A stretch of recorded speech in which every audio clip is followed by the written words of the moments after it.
तो student last हमने पढ़ा था क्लोज पैकिंग। उसी क्लोज पैकिंग में लास्ट जो 3 डायमेंशनल क्लोज पैकिंग थी HCP और CCP, दोनों में लास्ट में हमने एक बात लिखी थी कि both are equally efficient. Equally efficient मैंने दोनों की पैकिंग एफिशिएंसी थी, पैकिंग फ्रैक्शन थी 74%।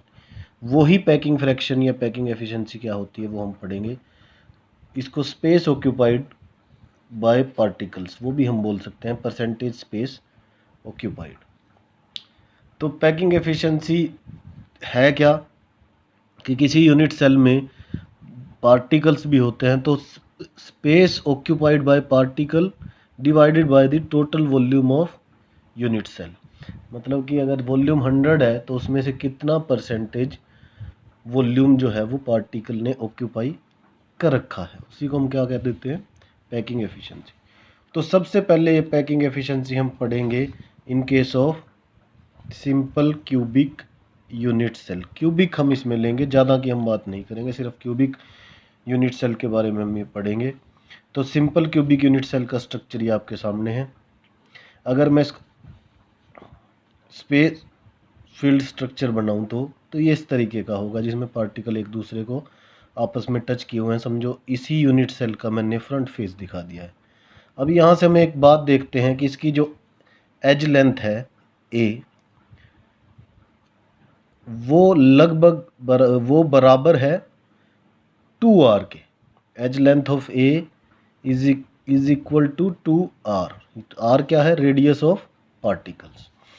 तो पैकिंग एफिशिएंसी जब हम निकाल रहे हैं तो हमें क्या क्या चाहिए, हमें चाहिए volume occupied by the particles in a unit cell divided by total volume of unit cell. तो वॉल्यूम ऑक्यूपाइड बाय पार्टिकल्स क्या होगा, वॉल्यूम ऑफ सिंगल सफियर और पार्टिकल को हमने सफियर बोलते हैं, इनटू नंबर ऑफ पार्टिकल्स या सफियर उसमें कितने हैं, divided by the total volume of unit cell. तो ये हम देख लेते हैं कि एज लेंथ हमने मान ली ए है, रेडियस हमने मान लिया सफियर का आर है। तो हमें पता चल गया दोनों के बीच में रिलेशन क्या है, इज इक्वल टू 2r। तो सिंपल यूनिट सेल में हमें पता है कि नंबर ऑफ पार्टिकल्स कितने होते हैं, ये हमने पीछे कैलकुलेट कर लिए, z इज इक्वल टू 1। हमें पता है कि अगर पार्टिकल सफेरिकल है तो उसका वॉल्यूम सफियर का कितना होगा, 4/3 पाई r क्यूब। और वॉल्यूम ऑफ क्यूब क्या होगा, that will be equal to a cube. हमें a और r के बीच में रिलेशन ड्राइव करना है, जो यहाँ पे सीधा सीधा हमें दिख रहा है, a is equal to 2r। a किसके बराबर हो गया, a बराबर हो गया 2r के। जब हम तो ये सारी वैल्यूज़ जब हम इसमें लिखते हैं तो ये हो गया 8r क्यूब। पैकिंग फ्रैक्शन क्या हो गई, this is the volume occupied. एक पार्टिकल है और एक पार्टिकल का वॉल्यूम कितना है, ये है, divided by the total volume, और ये आएगा 0.524।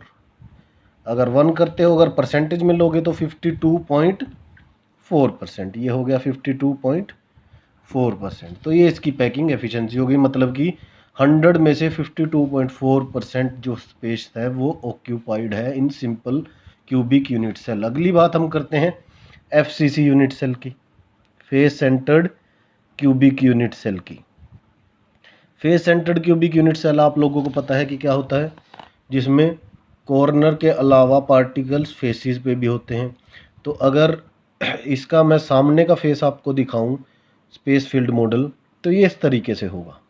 यहाँ पे हम क्या देख रहे हैं कि जो ABC मैंने ट्रायंगल बनाई है, इसमें A और C और B और C का हम वो किसके बराबर है, वो एज के बराबर है। हमें AB निकालना पड़ेगा अगर हम A और R के बीच में रिलेशन लिखना चाहते हैं, तब हम बता पाएंगे कि इसमें परसेंटेज स्पेस ऑक्यूपाइड कितनी है। तो वो निकालने के लिए हमने ये ट्रायंगल कंसीडर की ABC। अब ये ABC जो है it is a right angle triangle, तो पाइथागोरस थ्योरम हम यूज़ करते हैं, AB is equal to AC² plus BC² under the root. तो AC और BC क्या है, A हैं, तो ये आ जाएगा जब हम इसको सोल्व करेंगे √2a। और हमें ये भी पता है कि AB is equal to 4r। ये कहाँ से पता चल रहा है, ये r 2r प्लस r, तो ये किसके बराबर हो गया, 4r के। तो 4r is equal to √2a। यहाँ से हम a निकालेंगे, a आ गया दिस क्वांटिटी। अब वॉल्यूम ऑफ यूनिट सेल क्या होता है, ए क्यूब, तो ये ए की वैल्यू यहाँ पे पुट कर देंगे, ये आ गया volume of unit cell. Volume of sphere हमें पता है particle 4/3 pi r cube. Number of particle in FCC, FCC में नंबर ऑफ पार्टिकल्स कितने होते हैं ये हमें पता है 4, पीछे हमने कैलकुलेट कर रखे हैं। तो क्या फॉर्मूला है पैकिंग एफिशिएंसी का, नंबर ऑफ पार्टिकल्स कितने हैं और एक पार्टिकल का वॉल्यूम कितना है divided by the total volume of cube. तो जब हम ये करेंगे, इसकी वैल्यू पुट करेंगे तो विल गेट पैकिंग एफिशिएंसी 0.74, या अगर परसेंटेज में लिखेंगे तो 74%। वही हमने पहले भी बताया कि एफसीसी और पीछे सीसीपी जो है दे आर इक्वल, तो सीसीपी की और एफसीसी की इक्वल है, वैसी सेम की सेम पैकिंग एफिशिएंसी है एचसीपी की 74% तीनों की। तो ऐसे हमें निकालनी है। तीसरा केस है हमारे पास packing efficiency BCC. BCC cell कैसा होता है, जिसमें सेंटर में पार्टिकल हो कॉर्नर के अलावा। तो अब यहाँ से इसको वैसे दिखाना थोड़ा मुश्किल है, स्पेस फील्ड डायग्राम इसका। अब यहाँ से मैं ये बताऊँ कि ये हमें क्या चाहिए, हमें चाहिए ये ए बी, हमें ए बी चाहिए, हमें क्या निकालना है ए सी, और बी सी हमारे पास है। बी सी क्या है, B C is equal to A C, वैसे ये आर, ये 2R और ये R, तो 4R के बराबर हो गया ए सी। बी सी किसके बराबर है, ए के बराबर, और ए बी हमने पीछे निकाला है। ए बी जो होता है वो किसके बराबर होता है, that is equal to √2A, वो √2A के बराबर है, जो हम निकाल चुके हैं पहले पिछले डेरिवेशन में। तो अगर हम फिगर में देखें तो A C is equal to 4R, B C is equal to A, और ए बी फेस डायगनल, ये जो ऊपर वाला डायगनल है इसकी बात करने, फेस डायगनल जो है वहाँ से ए बी की वैल्यू आ जाएगी √2A। फिर हमने कंसीडर करनी है right angle triangle A B C, ये वाली ट्रायंगल ए बी सी, ये वाली ट्रायंगल। तो हमें इसमें से निकालना है ए सी, ये भी एक राइट एंगल ट्रायंगल होगी। तो A C is equal to what, B C square plus A B square. B C जो है वो ए के बराबर है, और ए बी जो है वो हमने अभी निकाली √2A के बराबर है, जो हम पीछे भी निकाल चुके हैं। तो ए सी आ गया √3A। ये इम्पोर्टेंट रिलेशन है, √4R इज इक्वल टू, तो ए सी की वैल्यू 4R, यहाँ से हम क्या निकाल सकते हैं, 4R भी है ए सी की वैल्यू, और यहाँ से क्या आ गई √3A भी आ गई। तो दोनों को इक्वल पुट करेंगे, ए की वैल्यू निकाल दी हमने दिस वन। तो यूनिट सेल का वॉल्यूम कितना आ गया ए क्यूब, और ये आ जाएगा लगभग this one. Volume of sphere हमें पता है, number of spheres in BCC, Z की वैल्यू 2 होती है, 2 निकालने हम पीछे निकाल चुके हैं। तो पैकिंग एफिशिएंसी क्या होगी, नंबर ऑफ स्फीयर्स कितने हैं 2, एक स्फीयर का वॉल्यूम कितना है divided by the total volume of unit cell, ये आ गया 0.68 और 68%। तो तीनों जो यूनिट सेल हैं उनका हम पैकिंग एफिशिएंसी निकाल चुके हैं। सिंपल की है 52.4%, एफसीसी की है 74% और बीसीसी की है 68%। तो इसमें हमें क्या पता चलता है कि सबसे बढ़िया क्लोज पैकिंग, सबसे बढ़िया पैकिंग फ्रैक्शन किस में है, एफसीसी यूनिट सेल में। नेक्स्ट हम बात करते हैं size of tetrahedral and octahedral voids. Voids हमने पढ़े हैं पीछे, टेट्राहेड्रल वॉइड वो जिसको 4 स्फीयर सराउंड करते हैं, ऑक्टाहेड्रल वॉइड वो जिसको 6 स्फीयर सराउंड करते हैं।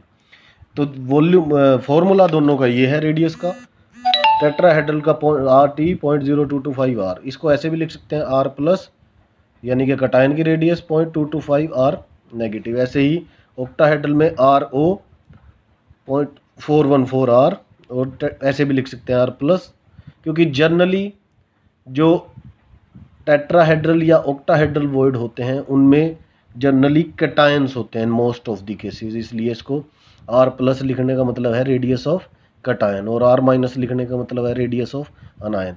तो अरेंजमेंट जो है एफसीसी या सीसीपी या क्यूबिक, ये अरेंजमेंट बनाते हैं जनरली अनायंस, और वॉइड्स में जाते हैं जनरली कटायंस। तो उन्हीं के बेसिस पे हम निकाल लेंगे इनका साइज। तो सबसे पहले हम साइज निकाल रहे हैं derivation of octahedral radius. Octahedral radius की कैसे हम निकालेंगे, देखिए ऑक्टाहेड्रल स्फीयर जो होता है 6 स्फीयर के अंदर होता है, बीच में दिख रहा है जो तुम्हें ऑक्टाहेड्रल वॉइड है एक तरीके से। 6 स्फीयर अब हम यहाँ पे नहीं दिखा पाएंगे, 4 तो ये हो गए, एक इसके नीचे है और एक इसके ऊपर है, तो वो अगर हम दिखाते तो फिर ये वॉइड नहीं दिखता। तो मान लीजिए कि बीच में क्या है, ये वॉइड, ये हमने एक ट्रायंगल बना ली, ये भी एक राइट एंगल ट्रायंगल हो गया। अब इसमें ये कैपिटल आर जो है ये इनकी पार्टिकल की रेडियस है, और जो स्मॉल आर है वो ऑक्टाहेड्रल वॉइड्स की रेडियस है। ठीक है जी। हाँ, तो अब हमने ये एक ट्रायंगल बना ली है। अब हम इसको कैसे सोल्व करेंगे, देखिए पहली हमने ट्रायंगल ली, ए बी सी ट्रायंगल हमने ली। ए बी सी ट्रायंगल में A B square is equal to A C square plus B C square, ये किसके बराबर आ गया, ये हमें पता है कि ए बी जो है वो 2r के बराबर है, ए सी और बी सी दोनों बराबर हैं जो r प्लस स्मॉल r के बराबर है, तो ये वैल्यूज़ हमने पुट कर दी। ठीक है जी। यहाँ से हमारे पास क्या आ गया, 2r square is equal to r plus r का होल स्क्वायर। ठीक है जी। तो जब हमने इसको सॉल्व किया, we got this, r is equal to 0.414 r। ठीक है जी। और इसको हम ऐसे भी लिख सकते हैं। नेक्स्ट हमने रेडियस निकालनी है टेट्राहेड्रल वॉइड की। टेट्राहेड्रल वॉइड को वैसे दिखाना थोड़ा मुश्किल होगा, इसलिए हम इसको ऐसे दिखाएंगे। ये हमारे पास 1 2 3 और 4 स्फीयर्स हैं, इनके बीच में टेट्राहेड्रल वॉइड है। आपस में ये स्फीयर वैसे आपस में मिले हुए हैं, टच किए हुए हैं एक दूसरे को, लेकिन फॉर आर कन्वीनियंस हम इनको दूर दूर दिखा रहे हैं। तो ये बीच में टेट्राहेड्रल वॉइड है। तो अब इस ट्रायंगल से हमारे पास ये कैपिटल आर होगा, ये स्मॉल 2r है, यहाँ भी समझो आर ई है, वैसे हमने दिखाया नहीं लेकिन वो भी क्या होगा, एक आर ई होगा, एक तरीके से ऐसे समझो।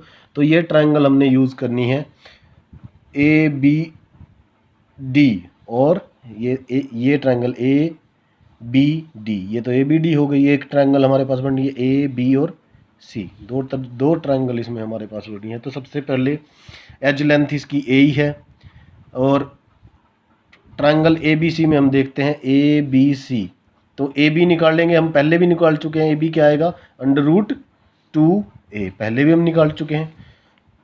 दूसरा ए बी हमें पता है कि किसके बराबर होगा, A B is equal to 2r। 2r क्यों कह दिया, क्योंकि ये दोनों स्फीयर आपस में एक दूसरे को टच किए हुए हैं, तो आधी आर रेडियस इसकी, आर रेडियस इसकी, दोनों को जोड़ दिया तो हो गया 2r। अब दूसरी बात, ये 2r किसके इक्वल आ गया, √2a के। अब ए बी डी में चलते हैं, अब ए बी और डी इसमें चलते हैं, तो यहाँ भी वही A D is equal to A B square plus B D square, तो ये वही ए बी क्या हो गया, √2a का स्क्वायर प्लस ए स्क्वायर। तो ये करेंगे सोल्व, तो ए डी जो है वो √3a आएगा। और हमें पता है कि ए डी किसके बराबर है, ये कैपिटल आर, ये भी कैपिटल आर समझो, 2r हो गया, प्लस ये 2 और स्मॉल हो गए, तो ये हो गया 2r प्लस r, तो दोनों को हमने बराबर पुट कर दिया, ये आ गया दिस वन। तो हम डिवाइड कर देंगे अब इसको, इक्वेशन 1 को और इक्वेशन 4, तो 4/1 हमने कर दिया, तो ये आ जाएगा हमारे पास, तो ये आ जाएगा हमारे पास दिस वन। और इसको जब हम सोल्व करेंगे तो इट विल बी दिस, ये हमारे पास आ जाएगा। इसको हम आर टी भी लिख सकते हैं, और इसको आर प्लस आर नेगेटिव ऐसे भी लिख सकते हैं। नेगेटिव मैंने रेडियस ऑफ अनायन, पॉजिटिव मैंने रेडियस ऑफ कटायन। जनरली मैंने पहले ही बताया, जनरली कटायंस जो हैं वो ऑक्यूपाई करते हैं टेट्राहेड्रल या ऑक्टाहेड्रल वॉइड्स, इसलिए इस रेडियस को ऑक्टा प्लस हमने करके लिखा है, क्योंकि ये कटायंस की रेडियस होगी। ठीक है जी। नेक्स्ट है हमारे पास location of voids in crystal. अब ये जो टेट्राहेड्रल या ऑक्टाहेड्रल वॉइड्स हैं ये होंगे कहाँ, अब जो ऑक्टाहेड्रल वॉइड है वो तो बॉडी सेंटर में होगा, एक तो बॉडी सेंटर में हो सकता है, क्योंकि इसको कितने स्फीयर सराउंड करने चाहिए, 1 2 3 4 5 और 6, वो ये पॉसिबिलिटी सिर्फ सेंटर में है या फिर एज पे है। तो एज पे भी 1 2 3 4 5 और 6, तो ऑक्टाहेड्रल वॉइड्स जो होंगे एज पे होंगे या बॉडी सेंटर में होंगे, और टेट्राहेड्रल वॉइड्स जो होंगे वो बॉडी डायगोनल पे होंगे। हमें पता है कि 4 बॉडी डायगोनल होते हैं, हर एक बॉडी डायगोनल पे एक टेट्राहेड्रल वर्ड, तो 8 टेट्राहेड्रल वर्ड हो गए। ठीक है जी। एक क्वेश्चन है आप लोगों के लिए, डिफरेंस लिखना है ऑक्टाहेड्रल और टेट्राहेड्रल वर्ड में। डिफरेंस वही है, ये 4 स्फीयर से सराउंड है, 6 से सराउंड है, इसका रेडियस ये है, इसका रेडियस ये है, और इसमें डायगोनल पे प्रेजेंट होते हैं ये बॉडी सेंटर में, और एजेस पे प्रेजेंट होते हैं ये। इनका टोटल नंबर 2n से दिया जाएगा और इनका टोटल नंबर n के बराबर होता है। एक न्यूमेरिकल हम लोग कर लेते हैं कि कोई सॉलिड है A B has NaCl type structure. NaCl का स्ट्रक्चर FCC टाइप होगा। चलिए, has NaCl type structure if anion B negative has radius 241.5 picometre, what should be the actual radius of cation to occupy octahedral void। तो यहाँ पे हमें octahedral void के लिए जो फॉर्मूला है वो लगाना है। और दूसरा क्वेश्चन है, can a cation C positive having radius 50 picometre be fitted into the tetrahedral void. इसमें टेट्राहेड्रल वॉइड का लगाना है। तो सबसे पहले तो हम रेडियस ऑफ ऑक्टाहेड्रल वॉइड निकालेंगे। ये फॉर्मूला है, हमें गिवन है क्या, रेडियस ऑफ अनायन। तो ये हमने सोल्व किया, तो रेडियस ऑफ कटायन कितनी होनी चाहिए, 100 पिकोमीटर। ऑक्टाहेड्रल वॉइड में जाने के लिए रेडियस ऑफ कटायन कितनी होनी चाहिए, 100 पिकोमीटर। दूसरा क्वेश्चन उसने पूछा है कि 50 पिकोमीटर का कोई कटायन है, क्या वो आ सकता है इसके टेट्राहेड्रल वॉइड में। तो हमने टेट्राहेड्रल वॉइड की रेडियस निकालनी है 241 पिकोमीटर के हिसाब से, वो आती है कितनी, 54.3 पिकोमीटर। तो इसका मतलब साइज टेट्राहेड्रल वॉइड का बड़ा है, इसका छोटा है, तो आ तो जाएगा उसमें, लेकिन ये पूरा उसमें फिट नहीं आएगा, वो लूज रहेगा थोड़ा। ठीक है जी। एक ये जो न्यूमेरिकल है, ये लोग आप लोगों को खुद करना है। A solid has NaCl type structure if the radius of cation A is 100 picometer present in the octahedral word, what is the radius of anion। अनायन की रेडियस आप लोगों को निकालनी है।